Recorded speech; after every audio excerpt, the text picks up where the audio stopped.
Cuban Bridgehead, April 1943. Night presses low over reeds and flooded fields. The river smells of mud and cordite. Searchlights roam in slow, tired arcs, painting pale blades across the sky. German sentries rub their eyes and listen, because hearing comes before seeing out here. For a moment there is the distant hum of an old engine, thin, insect-like, and then it fades. Not throttled back. Vanished. Above the black water, a biplane of wood and fabric glides, lighter than the wind it rides. The crew speaks in clipped checks, gloved hands steady. No cabin lights. No radio chatter. Just the rush of night air over struts and the dry ticking of a cooling cylinder.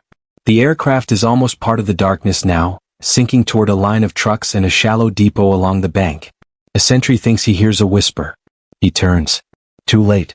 A small shape releases, a brief metallic clink, and the ground answers with fire. Engines cough alive again as the little bomber lifts away, already banking for another run. Silence, it turns out, is a weapon, and tonight it will be used again. They did not begin as legends. They began as volunteers answering a voice on the radio during a winter of invasion. In late 1941, when the Red Army had been pushed back to the gates of Moscow, aviator and national hero Marina Raskova proposed a solution both practical and symbolic. Women's aviation regiments, fully staffed and combat-rated. The order followed, terse and official. Training would happen at the Engels Air Base on the Volga. The mission would be night harassment bombing. The aircraft would be the Polikarpov U-2, later renamed P-2, a wood and fabric biplane designed for training and crop dusting, suddenly drafted into the darkest hours of a very real war. Recruits arrived with hair still smelling of school dormitories and engine oil. Many were teenagers. They learned fast. Navigation by compass and star. Map reading by the flicker of a shielded flashlight. Stripped-down maintenance with numbed fingers and open revetments. The regimental commander, Yevdokia Bershanskaya, set the rhythm. Discipline without bluster, endurance without drama. Pilots flew front seat. Navigators sat in back, timing legs, setting headings, arming the bombs by touch. A simple drift sight. A pencil tucked into a glove. A patched leather helmet. Nothing else spare. The aircraft itself seemed a paradox. The P-2's maximum speed barely outran highway traffic. Its stall speed was so low it could drift like a leaf. Wood spars. Fabric skin. A little 5-cylinder engine chattering above an open cockpit. Vulnerable by day but inside night, the machine found its element. Minimal heat signature. No radio. No turret. Just a frame that could float beneath radar sweeps, skim hedgerows, and hide in ground clutter. It could take punishment too. Holes in fabric could be doped and patched before the next sortie. A cracked wooden rib could be splinted in an hour. Keep the engine fed and the wings taut, and the plane would fly again before dawn. Beyond the airfield's perimeter, the war pressed on in iron. Winter 1942 who turned toward 1943 brought Stalingrad's furnace and its outcome. A German army encircled and broken on the Volga, the broader front starting to shift. But the southern sector remained contested. The Black Sea shorelines, the Taman Peninsula, and the Cuban Bridgehead where the German 17th Army clung to airfields, depots, and river crossings like a chain of anchors sunk into mud. Supply moved through this corner, across ferries and pontoon bridges, along roads that snaked through reed beds and salt flats. Every sack of flour, every crate of shells, every spare engine bore the weight of a whole army's survival. Night harassment bombing had one goal: make that chain shiver. Not by a single massive blow but by 1,000 cuts. The method was simple. Take off at last light. Fly low. Approach from crosswinds and river lines. At the edge of target, cut the engine and glide. Release small bombs hand-armed in the slipstream. Pull up and away before the searchlights fuse their cones into a spear. Return. Refuel. Rearm. Go again. It was dangerous and repetitive work, a carousel in darkness, but it exploited a seam in the enemy's defenses, a place where speed and complexity became liabilities and patience became power. In the winter huts near Engels, they swapped gloves to find pairs that fit. They traced rivers on fragile maps until the paper softened at the fold lines. They learned the feel of ice forming on struts. They learned the silence of a cut engine and how the wind spoke to a wing. By the time they moved forward, the regiment had muscle memory. Takeoff. Ingress. Engine to idle. Click. Release. A small detonation far below. A quick bank. The engine coming back with a cough and a rattle that became a steady hymn. When the unit reached the southern front, the landscape changed tone but not purpose. Marshland. Vineyards. The sea a cold slab under the moon. German guns crouched in pits ringed with spent casings, fingers on lanyards. Searchlight crews drilled until their shoulders ached. Night fighters waited on alert, engines warm, crews cramped behind instrument panels. The question was simple. Could a canvas biplane, flown by women who had learned their craft in months, bleed an army that had trained for years? The answer would be tested against the Kuban sky. And the Kuban sky had its own rules, which the women would learn one run at a time, leading them from training fields into a theater where silence mattered more than speed, and patience cut deeper than shock. The path from doctrine to knights over the Taman Peninsula was narrow, and they took it without swerving because there was no room to turn back, only a river to cross and a bridgehead to wear thin. Spring 1943 condensed into wind and light. The regiment moved under the 4th Air Army, close enough to smell the sea in the evening chill. Their field was little more than a rough strip with turnarounds pounded flat by tires, a line of slit trenches, and camouflage tents that bloomed with breath on cold nights. Mechanics slept beside their aircraft with tools hung from nails banged into crates. Bomb loaders worked by covered lanterns, lifting 50-kilogram cylinders with ritual care. A truck coughed somewhere then fell silent. The ground crew's gift was invisible. A plane ready on time, a magneto coaxed into life, a patch you never noticed until you were gliding with the engine off at 200 meters over a river. Orders defined targets. Ammunition dumps set back in orchards, pontoon ferries bridging a black ribbon of water, field kitchens tucked under camo nets, gun batteries mapped by the patterns of their flash. The enemy responded in layers. At the outer ring, sound locators turned like giant ears. Searchlights swept, crossing beams in slow geometries. Radar sets hissed and whispered. Anti-aircraft guns waited on tripped triggers. Farther back, twin-engine night fighters sat with ladders still leaning against cockpit frames, pilots helmeted and silent, ready for a flare and a scramble bell. The first nights were collisions of expectation and reality. The P2s were slow, too slow for the night fighters to track easily once contact broke. The fighters overran and had to circle, losing the quarrying ground clutter. But the biplanes were also fragile. A lucky burst could shred a wing. A searchlight's white blade could freeze a plane in place. When the three-ship team tactic evolved, it was out of necessity. One plane drew the searchlight cones and flacked to itself, hissing and winking, jittering at the edge of the beam. Two others slipped through the gaps to release their loads. They rotated roles next run. No one hogged the safer path. Everyone knew that safety was only a matter of angle and time. Some nights, the wind blew from the sea and brought a glittering smear of salt to the goggles. Some nights, fog rose from the river like a second skin, both hiding and threatening to suffocate. Moon phase determined the routes.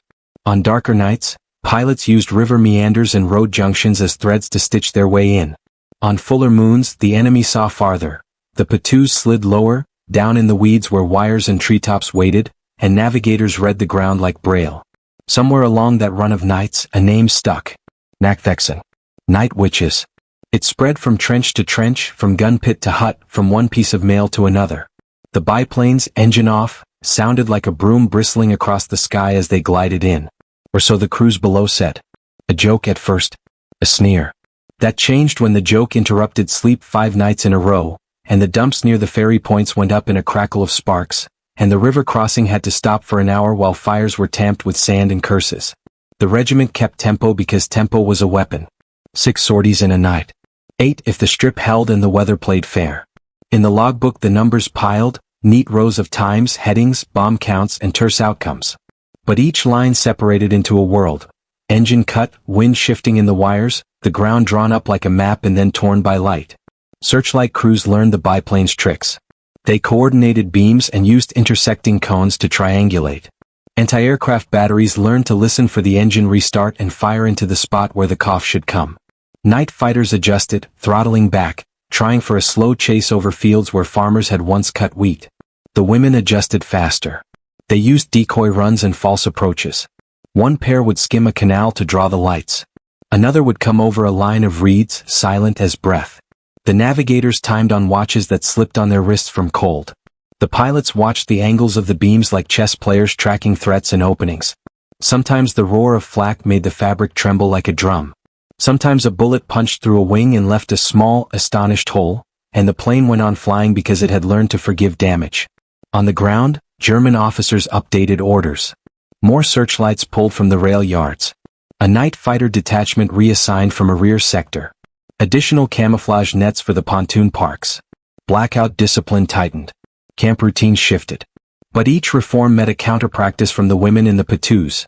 Slower approaches, lower entries, better use of wind and sound. The learning curve was a spiral, tightening, overlapping, and always coming back to the same moment when a pair of hands had to pull a bomb release lever at the right heartbeat.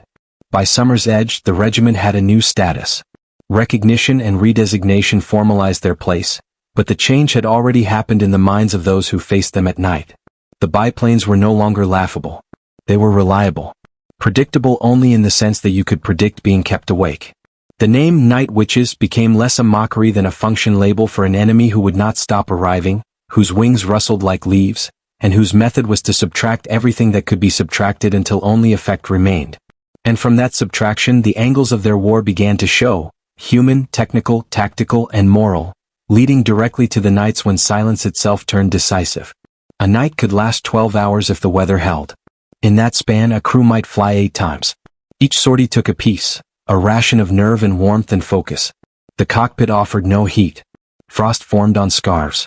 Leather gloves stiffened. The navigator's pencil dragged over a rough board, leaving gray slivers under a nail. They ate when they could, usually bread gone hard on one edge and a tin of something unofficially obtained. Between runs they curled on a bunk or slumped against a wing root and let sound wash over them. Engines taxiing, a hammer tapping a bracket, someone laughing too hard at something not funny because laughing kept the hands from shaking. Fear existed, but it wasn't cinematic. It was quieter. It arrived as a quick breath before an engine cut. As the sensation of a harness strap biting the collarbone. As the momentary guilty relief when you realized the searchlights had taken someone else's plane this time. The bond between pilot and navigator was a private economy. Trust traded in tiny gestures. The tap on the shoulder to signal a turn, the way a hand held the map steady against a gust, the exactness of a count whispered through the tube to release.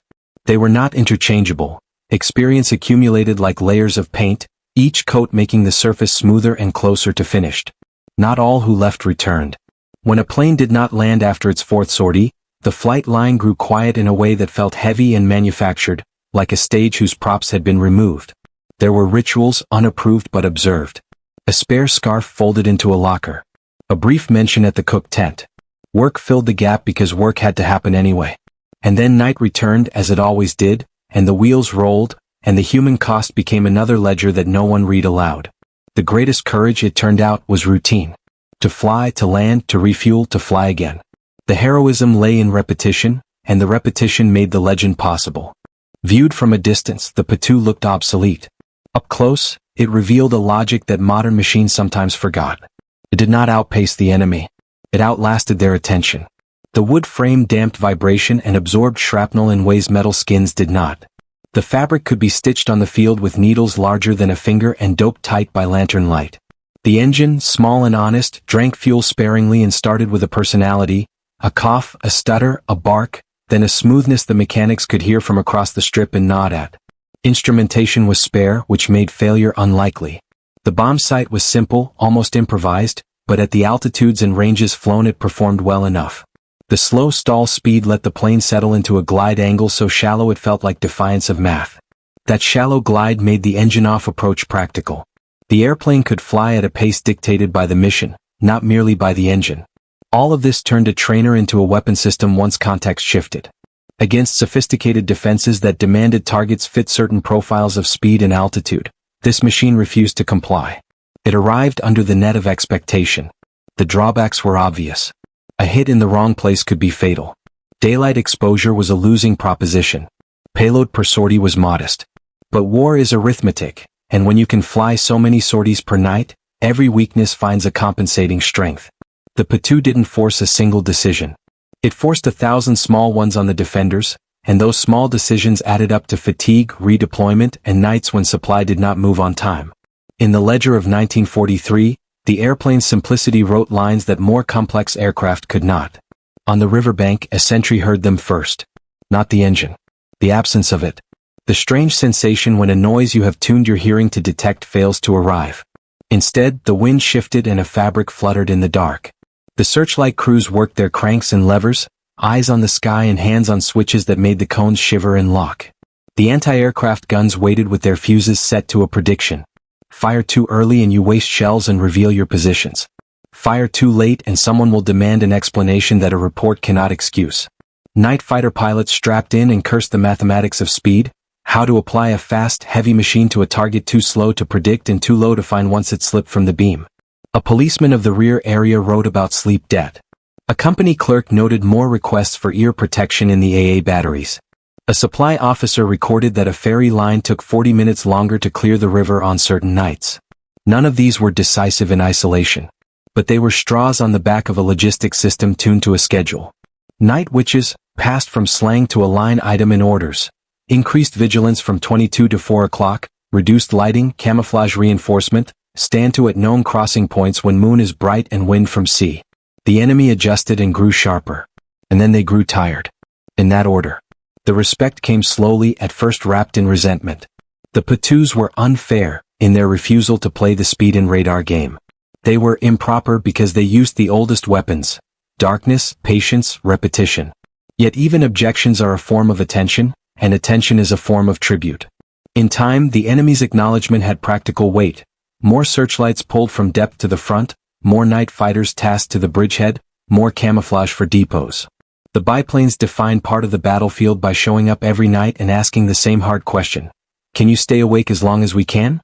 The answer would be tested in a series of nights where everything learned converged: the human routines, the technical qualities, and the enemy's fatigue, preparing the stage for an escalation that felt like fate working through method. The regiment's origin bore the signature of Marina Raskova, whose influence had built the framework that turned permission into practice. But once the wheels touched forward fields, leadership became daily logistics and nightly nerve. Yevdokia Bershanskia led without theatrics. She demanded tempo because tempo multiplied effect. Sortie planning was tight, with cycle times calibrated to field length, refueling speed, and bomb loading rate. The rhythm was almost musical. Engines rose, paused, receded. Lanterns dimmed and returned to full.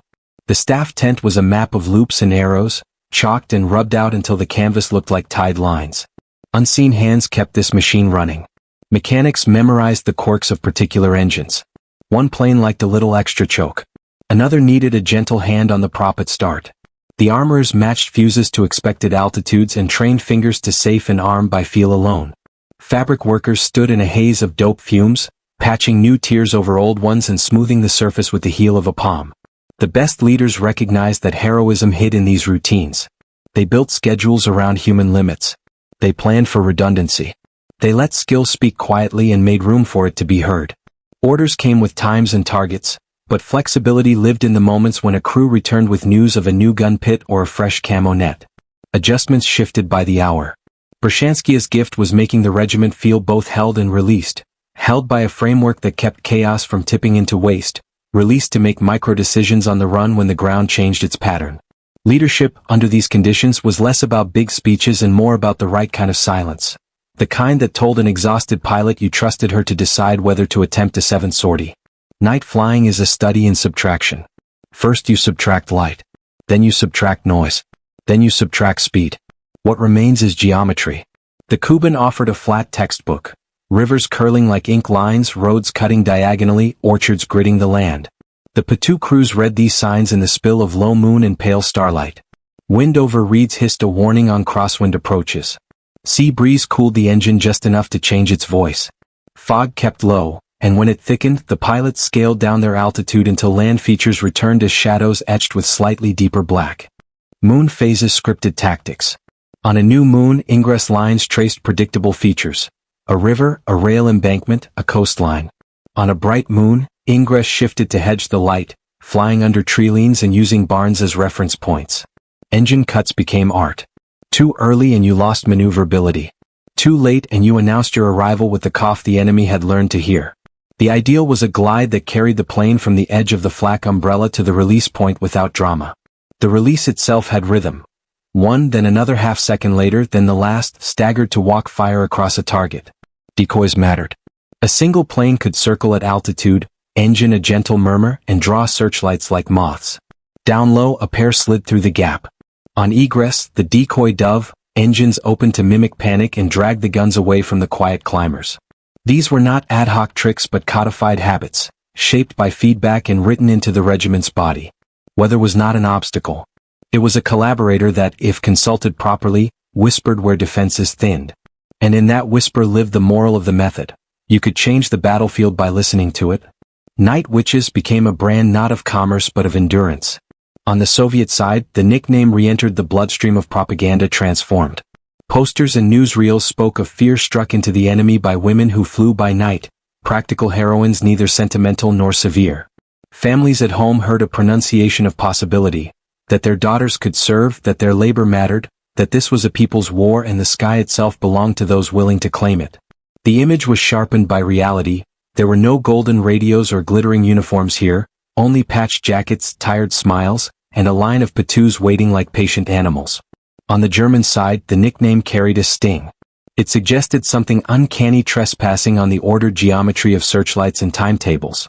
It registered in the diaries of men who had learned to trust their machines and suddenly faced an enemy who chose to fight partly without one. Propaganda, properly applied, reflected more than it projected. It took real night runs and multiplied them in imagination, making a dozen planes sound like 50, making a quiet engine cut echo a little louder in a sentry's mind at 2:30. The moral dimension rested on restraint. The regiment's mission was to harass, to disrupt, to fray nerves, and to do it under rules of necessity rather than spectacle. The legend grew because the work never stopped, and because every exaggerated story had a true run beating at its center. When all of these angles merged, they formed the shape of a turning point. The women had learned the sky's grammar. The enemy had learned their name. The stage was set for nights when a routine would become decisive, and a glide in darkness would change the direction of movement on the river below. It began with weather the crews liked. A dry wind from the east. A low ceiling that kept the moon a thin coin behind gauze. The target package focused on a cluster of dumps near a ferry crossing feeding the Kuban bridgehead. Logs from previous nights had mapped the rhythm there.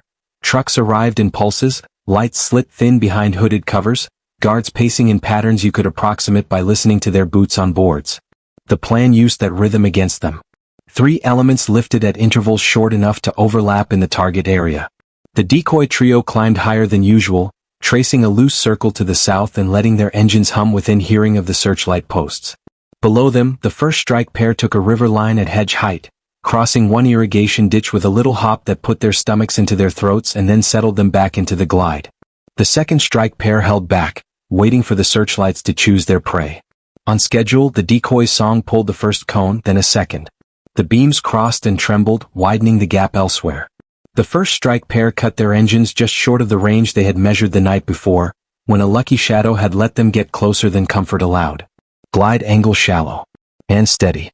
A navigator counted breaths. The pilot adjusted a fraction, a curve that felt like a thought made into motion. Below, the ferry ramp showed as a darker bruise in the paler river edge. A truck's exhaust printed a little white smudge in the air that drifted and thinly disappeared. Release. 1. Then the second. The sequence walked sparks toward a stack of crates someone had not fully covered. The blast lit the ramp and made a lace of splinters out of a pile of planks. A searchlight flinched, brightened, and swung too late. The first pair lifted, engine coughing back as they slid into a low turn that was more shrug than climb. The decoy took a burst that stitched light across its path but kept its altitude, drawing the guns like a magician offering an empty hand while the trick happened below. The second pair entered the hole left by the swinging beam. They cut late. Too late, and a cone curled toward them. The pilot dipped, sacrificing altitude to preserve invisibility. The navigator felt a thud as flak shrapnel bit the fabric somewhere aft. No change in the controls. No flutter. The line held. The release walked its way along a stack of jerrycans shoved against a revetment wall. Fire leapt to meet itself. The capture of oxygen made the flames look like breath. On the far bank, a guard ran in a loop, a path practiced and useless.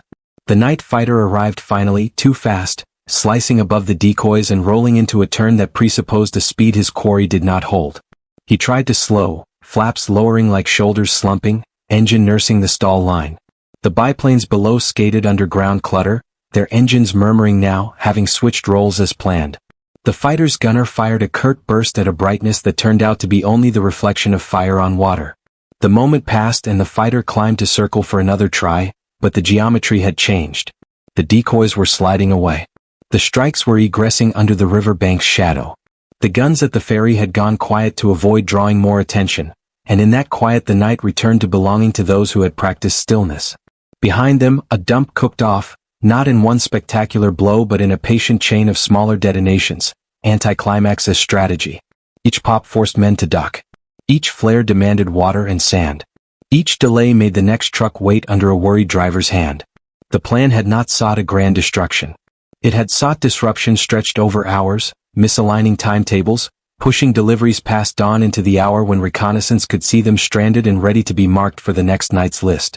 Back on the strip, tires bumped ruts. Brakes squealed lightly. Mechanics ran hands over fabric like physicians checking a pulse. The crews debriefed in the language of those who had shared a risk and knew it would be asked again before the moon set. Headings, altitudes, odd lights noticed near a grove, a new flak position by a bend in the road. The ledger recorded times and loads. The sky had felt more cooperative than usual, they said, as if it had learned the lesson they taught every night. The lesson would be repeated. The shape of the campaign had revealed itself, and it leaned toward cumulative change. One night does not break a bridgehead. A series of nights can bend it. In the weeks that followed, the same crossing points saw the same rhythms interrupted. Not every run cut clean. Some nights the wind played tricks and searchlights grew teeth. Some nights flak gunners, better drilled now, anticipated the engine cough and stitched the place where a P2 would climb back into power.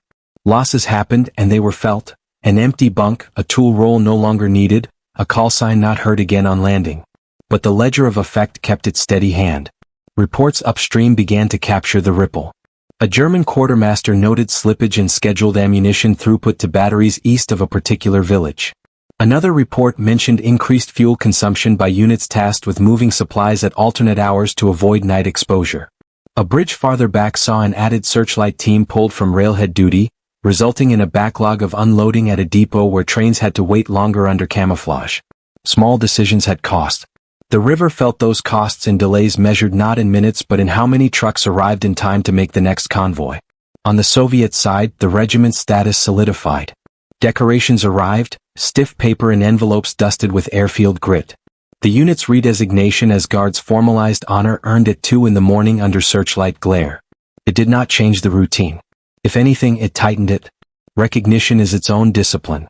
The nights lengthened with summer's approach and sortie counts rose accordingly.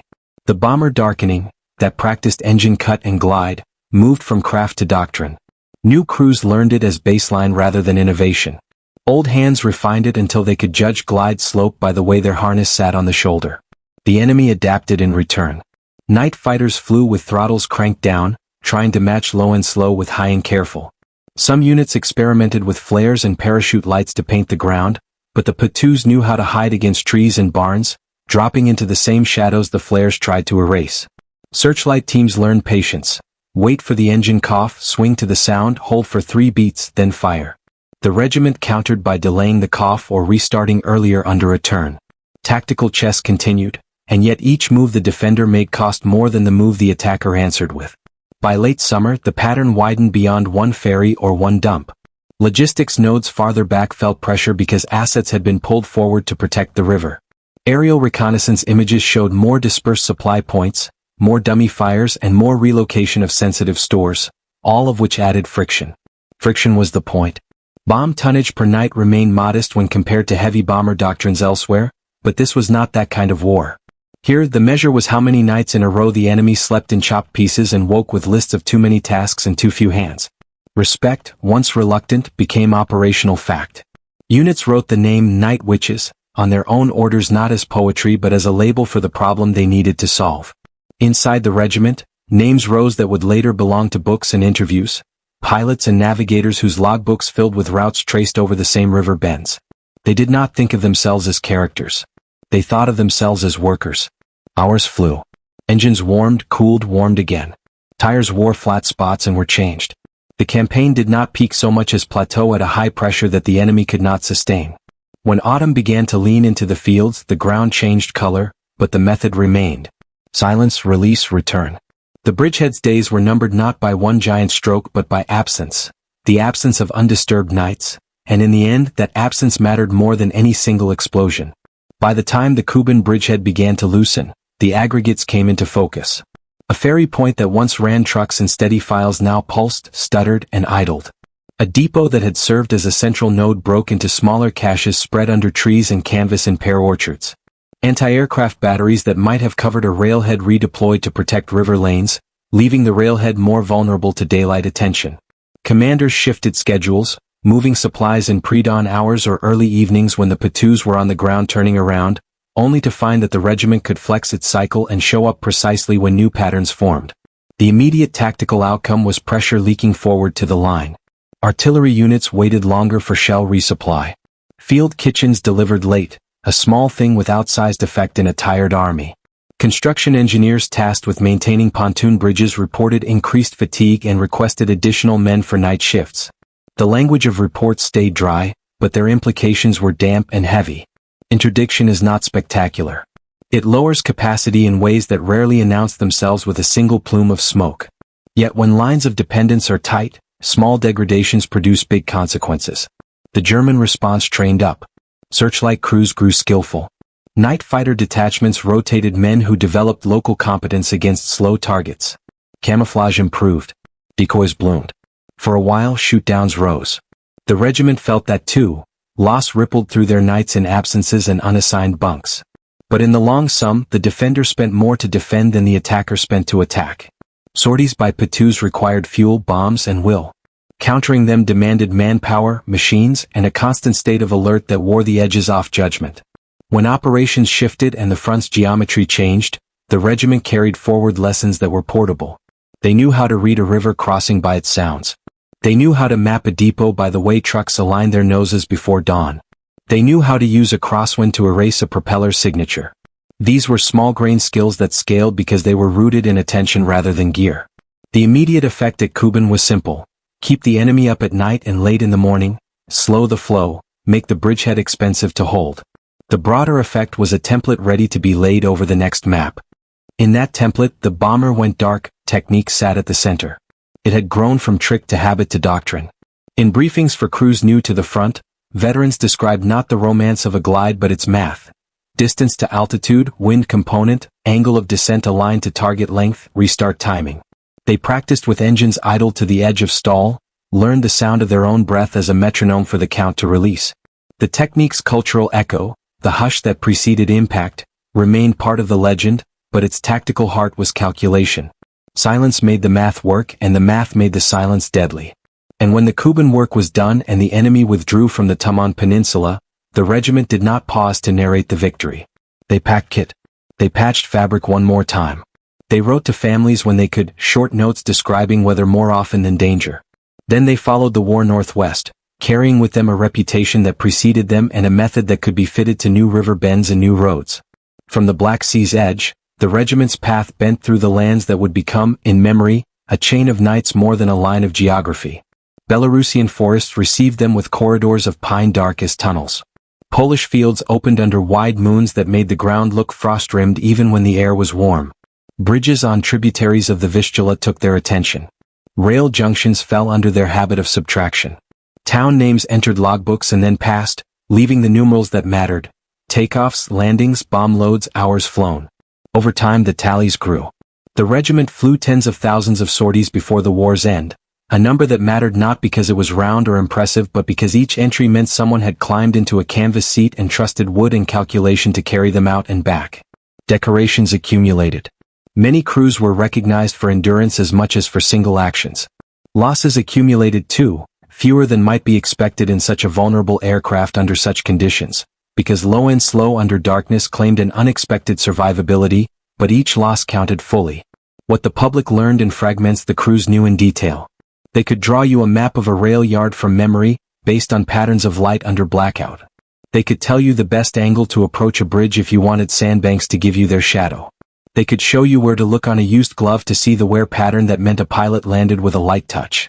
When these women spoke after the war, their stories shared a quality common to craftworkers: specificity without drama. The work had been hard. The work had been necessary. The work had been done. By spring 1945, when the war's wind leaned east to west and then stopped, the regiment's legend was already forming. The nickname had done some of that work for them, an unintentional advertisement printed night after night by the enemy's own descriptions.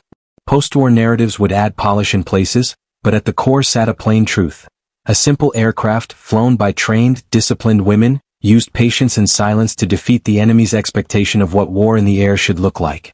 In the age of speed and blast, subtraction proved decisive more than once. Numbers closed the account in a way words cannot. Sorties, in the tens of thousands. Bomb tonnage, measured in thousands but more telling in how it was distributed, spread thin across nights and targets until it formed a continuous sheet. Decorations, many including the state's highest honors. Losses, each one a specific name, a story that did not finish the way anyone wanted, a weight carried by those who kept flying. The legacy? A doctrine that treated darkness as a partner and simplicity as an edge, a lesson carried into later conflicts by air arms that rediscovered, in their own contexts, the power of quiet. As the regiment stood down from its last wartime missions and the platoons cooled for peacetime, the story settled into memory but the method remained. Wherever an air force faced an enemy whose defenses were tuned to speed and noise, the idea of cutting the engine and letting the night carry you returned, freshly relevant. And behind that idea stood the women who had once turned ridicule into a warning whispered along riverbanks. Listen for nothing because nothing can be deadly. War teaches by inversion. In the Kuban and beyond, mastery did not mean adding more power or more metal. It meant subtracting until you could hear the shape of the battlefield. The night witches practiced that subtraction with the patience of artisans. They removed speed until the wind's texture told them when to release. They removed noise until the enemy's attention fixed on absence. They removed ornament until what remained was craft. A glide, a count, a click, a climb. The lesson belongs to more than one time or place. Complex systems expect complex threats. They prepare for the large and the loud. But sometimes history moves at the pace of a wooden wing and a hand on a simple lever. Sometimes history speaks in a voice so low you feel it more than hear it. There is humility in that and strength. The women of the regiment did not ask the night to be fair. They asked it to be readable. And having learned its grammar, they wrote their lines into it, one sortie at a time, until the enemy heard silence and understood it as a sentence. In the end, nothing about their work was magic. No broom, no charm, no spell. Only wood, fabric, oil, maps, and endurance. Yet the name their enemies gave them endures because it describes the sensation the enemy felt, a brush across the sky before the ground burst into light. When they cut their engines and let the world go quiet, they showed that fear could be engineered from patience, and that respect could be earned by exactness. That is their meaning. That is their legacy. And if you stand by a river on a still night and hear a hush that makes you look up, you might understand briefly why silence became a weapon and how, for a season of hard nights in 1943, it helped tilt a war.